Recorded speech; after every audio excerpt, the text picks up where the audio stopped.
It's a great morning, right?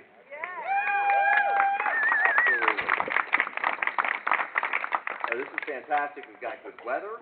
I don't know if you've noticed, but there's perhaps the cutest dogs in history inside. That's a plus. And of course, we're all here for a great cause. My name is Scott Duman.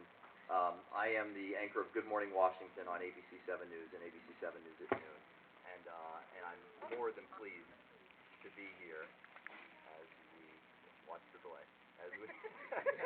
More than pleased to be here to take part in this in the ribbon cutting for the Warrior Canine Connection Puppy Enrichment Center. Now, those are a few words you would never think would all go together. But a Puppy Enrichment Center, what a great thing to be part of.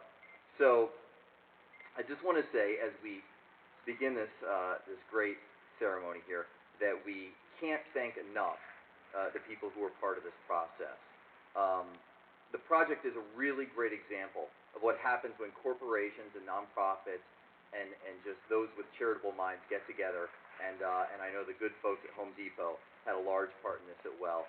We're going to give you a very special thank you coming up here in this ceremony. But this is exactly what it means when we talk about community working together for a greater cause. I know I personally, on a very quick note, am thrilled to be here for the reasons that you are as well. I've done, thank you, I've done some reporting from the field hospitals in Iraq, from Landstuhl Regional Medical Center in Germany, and I've seen how important the recovery process is, personally. And also as the owner of a dog, I guess you tie those two things together and it doesn't get much better. So thank you for being here. Among the honored guests here today, we have service members and veterans who are recovering from their injuries from Iraq and Afghanistan. They know how valuable this is. We're also very grateful for the brave service to our country and to the sacrifices that you have made and your families have made as well. So if we can just take one brief moment here to give a round of applause to all of you who served.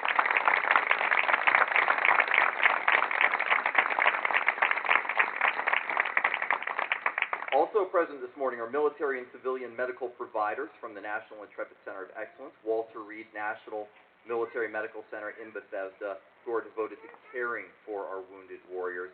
They play a role that's invaluable. There is no way to put a price tag on what they do as well.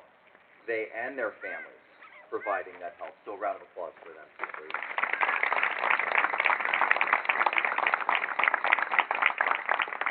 Now, 2 months ago, the building that stands behind us here, you might not have recognized. It was a 1940s era garage used for storing items. It certainly needed a few repairs.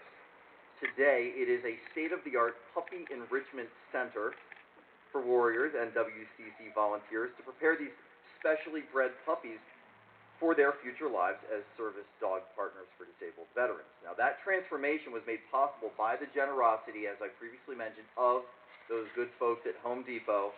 There are 25 Home Depot associates who volunteer their time on their days off, on their weekends, on their nights, whenever they could. I understand the parking lot where a lot of us are parked right now would be full just at random times of the day and night because so many volunteers would come down here to help, and that shows a lot.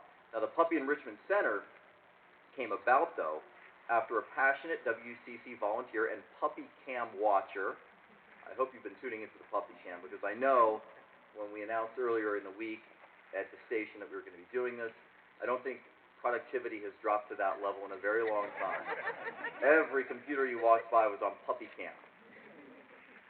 The boss looked the other way, so it's okay. But all of that was due to a letter to Matt Bobbitt, the manager of the Aspen Hill Home Depot store. And it was Alice Beltoff, who lives in New Jersey, and she is here today, sitting humbly in the front row and doesn't want the attention, but she deserves it. She is here today because she wrote that letter, and it was learned that WCC really hoped to renovate this garage into the facility it is now. Alice took it upon herself to contact Matt to see if he might be able to help. And in her letter, she wrote, and I just want to read a brief portion of her letter here. My wish is that you and Home Depot will consider donating any construction supplies, materials, or man-hours that would assist them in completing this renovation. I know this is a lot to ask from a stranger, but I believe in the gift of giving. And with your help, we could give our veterans who have given up everything for us and our country what they truly deserve. I ask you to please consider this proposal with all your heart. Matt answered, that call. He enlisted that army of Home Depot volunteers, many of you here in your orange aprons today, and we're going to have a chance to thank Matt and his volunteer corps in just a few moments. Now, also joining us in this morning's celebration are several Warrior Canine Connection puppy parents. I imagine you have that on your business card, puppy parent. If not, you should. It's a great title, and the dogs that they are, of course, raising for disabled warriors. We also are fortunate to have many strong supporters of WCC present in the audience. They gave their time, their talents to enable WCC to serve recovering warriors. Now, WCC board members, WCC staff are also here. I would also like to welcome the thousands of guests all over the country who are watching right now the ribbon cutting ceremony on the camera over here to our right through the Dog Bless You Puppy Cam. How do you guys come up with all these good names?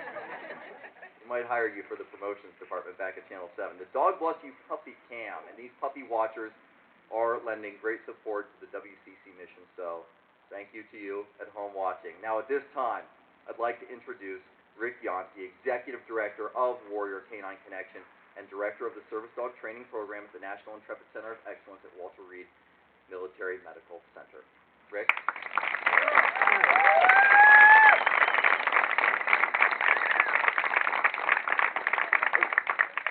Well, hi and welcome. Thanks everyone for coming out, and thank you for the weather and keeping the meteor a little far away from us.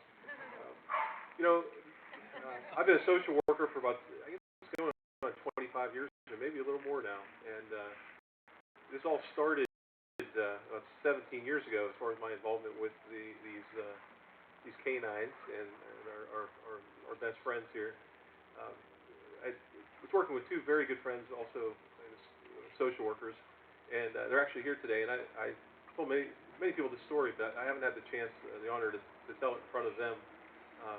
It's Dan Hartshorn and Rocky Gall. You guys know I can't see you, but wave your hand. There's Dan.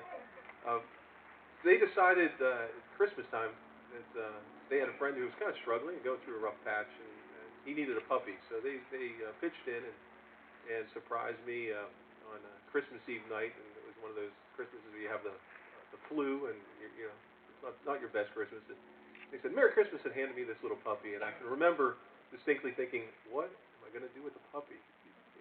I'm working full time. I don't know how I'm going to manage this puppy, but thank you. It's a really cute puppy." And within about 4 months, that puppy had convinced me, daily, that if I left him, he was going to perish with the look that only a golden retriever can do to control you. And by 4 months of age, he had trained me and convinced me that I had to take him to work. And that day, we work with children who are going through a lot of trauma in specialized foster care, and had to go pick up an 11-year-old boy and remove him from his home. And we were going to place him in a foster home in a different county. And trying to get him in the car as he was sobbing, and it was so difficult over and over again. It was very hard for everyone, especially the children. And I just so happened to have this 4-month-old golden. His name was Gabe, and he was in the back seat of my car.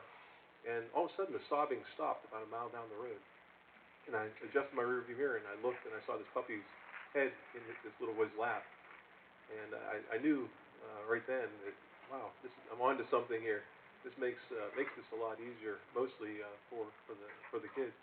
And the dog that's out here roaming around, that I'm sure is going to meet every one of you because he's probably the most socially engaging being on the earth, is the son of that dog, the original Gabe. That's Huff. And so one thing led to another, and so I got involved in the service dog field. And in 2006, kind of the light bulb went on that who better to train mobility service dogs than warriors who were struggling with psych health and post-traumatic stress and brain injury. So we started this program in Palo Alto, really out of a van in a parking lot, and living in a doggy daycare center for the first 6 months because I couldn't find anybody that would rent to me with 4 dogs in Menlo Park, California. And I could go on and on. I don't want to, but I guess what I want to really emphasize is that simple gift of two friends caring about their buddy. It's that pay it forward, and you just never know, what's going to happen. And it's taken on a life of its own. The people that have gotten involved, and everybody here, I just can't, thank you enough. It's I think it's, just again, taking on a life of its own, and here we are. We have a program at the Palo Alto VA, and Walter Reed, and the National Intrepid Center, and Fort Belvoir, and it just started with a simple gift. And whenever we were deciding that we needed to find a place out here on the East Coast, I think, where am I going to find a place to rent that I can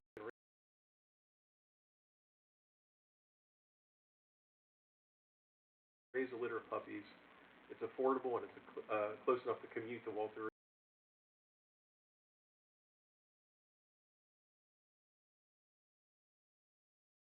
Reed. Tall order. Well, there was a very special colonel that got involved, and we'll talk more here about Colonel George Nussbaum, who helped me very much in finding this location. And when